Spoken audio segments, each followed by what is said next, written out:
Saya memang latar belakang saya memang dari ijazah penyiaran, komunikasi penyiaran. Kemudian saya di Politeknik mengajar video.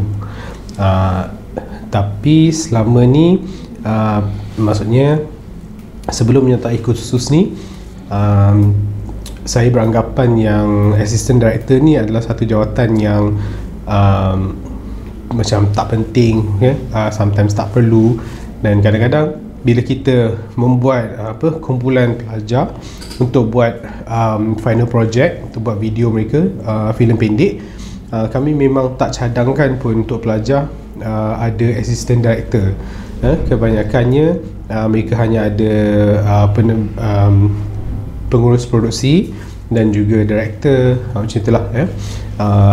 Jadi apabila kita menyertai kursus ni sebagai assistant director ni, kita dapat satu pendedahan yang yang eye opening lah, kerana di sini kita dapat melihat yang sebenarnya jawatan assistant director ni sangat-sangat penting. Dan assistant director ni kita perlu, walaupun projek kita tu kita nak buat dalam skala yang kecil macam projek pelajar, filem pendek, tapi jawatan assistant director ni kita tidak boleh tak perlu ada, macam tu. Jadi dia sama penting dengan jawatan-jawatan lain seperti pengurus produksi, pengarah, kerana assistant director ni tugasnya bermula dari pre-produksi, di mana dia perlu memikirkan bagaimana nak menjalinkan antara kreatif tuntutan skrip dengan pengurusan dari segi bajet dan sebagainya. Dia perlu memastikan yang cast tu boleh boleh membawa watak, di samping boleh memberi komitmen kepada penggambaran dari mula sehingga akhir, jadi itu satu tugas yang sukar. Di samping tu penulis pengarah juga, assistant director ni juga perlu membuat, contohnya sewaktu Ricky kan, perlu melihat dengan lebih detail maklumat satu-satu lokasi tu, bukan sahaja macam adakah lokasi tu boleh digunakan atau tidak, tetapi perlulah lokasi tu juga menepati kehendak kreatif, kehendak skrip.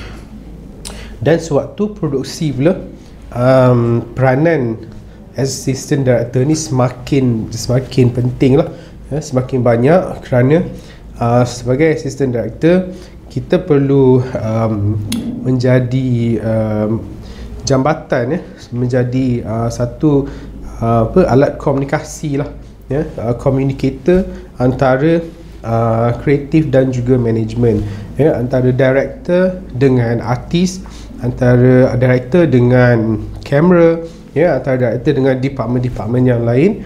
Kerana director ada visual dalam pemikiran mereka, dan visual ni perlu diterjemahkan kepada department-department yang pelbagai, yang kadang-kadang mereka ini bukan dari latar belakang artistik, mereka mungkin latar belakangnya teknikal. Jadi sebagai assistant director, kita perlulah mengambil peranan untuk menterjemah bahasa atau visual yang diberikan oleh pengarah ini, yang selalunya dalam bentuk artistik, kepada department-department yang mungkin mereka ni lebih teknikal. Jadi kita di situ penting sebagai seorang assistant director ni untuk menjadi tegas, kerana kita nak mengkoordinasi banyak kompartmen kecil-kecil, supaya satu pergerakan penggambaran tu lancar lah, lancar, dan mencapai hasrat yang dituntut oleh skrip, dari segi kreativiti, Dan assistant director juga perlu memikirkan keperluan post produksi, seperti kita perlu memastikan shot yang diperlukan oleh editor itu kita dapatlah dalam rakaman kita tu, dan kualitinya baik dari segi visual, dari segi audionya, supaya editor dapat editor ni macam last lah, the gatekeeper, dan gatekeeper ni adalah seorang saja manusia, editor.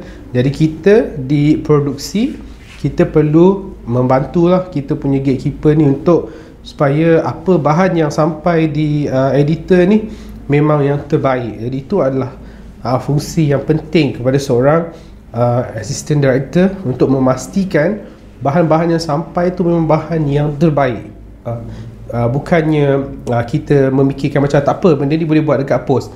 Bukan macam tu. Kita akan settlekan, kita akan usaha untuk dapatkan visual, audio yang terbaik di lokasi. Kemudian barulah editor mungkin akan membuat sedikit-sedikit touch up saja untuk menghasilkan produk yang terbaik. Dari segi penyampaian pula, saya memang amat bersyukurlah kerana tenaga-tenaga pengajar kami, iaitu Encik Azim dan Puan Shima, telah menggunakan method yang kata Puan Shima, chill je macam tu. Dan kerana kami ni peserta-peserta sebenarnya dari pelbagai latar belakang, ada yang bukan dalam bidang produksi filem ataupun video, dan ada juga peserta yang memang dah adalah basic kan. Jadi apabila kami menyertai kelas dijalankan dalam suasana yang mula-mulanya teori yang disampaikan oleh Encik Azim, kemudian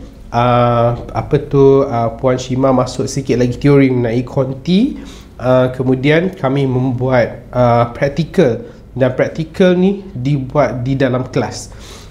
Jadi ini dapat membantulah, maksudnya apabila kami membuat praktikal tu, kami akan menjumpai macam-macam soalan lah yang kita nak tanya kan.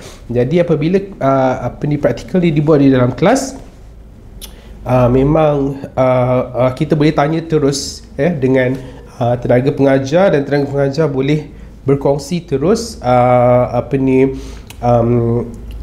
jawapan kepada persoalan-persoalan kami itu, dan dapat dikongsikanlah dengan rakan-rakan yang lain yang mungkin belum menjumpai persoalan-persoalan tersebut. Dan juga di samping tu kami dapat malam tu kami dapat betul-betul berehat, dan untuk datang semula ke kelas esok pagi memang fresh, dan kami boleh fokuslah kepada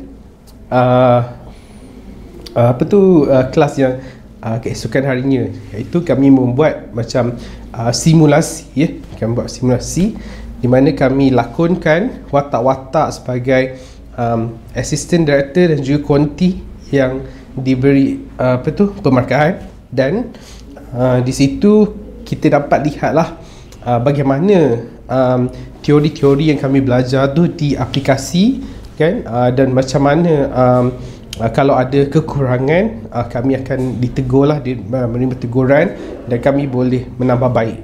Dan kita melihat juga kumpulan-kumpulan kawan-kawan yang lain membuat. Jadi di situ jika timbul apa-apa perkara yang perlu ditambah baik, kita akan belajarlah daripada kesilapan-kesilapan kawan-kawan kita tu.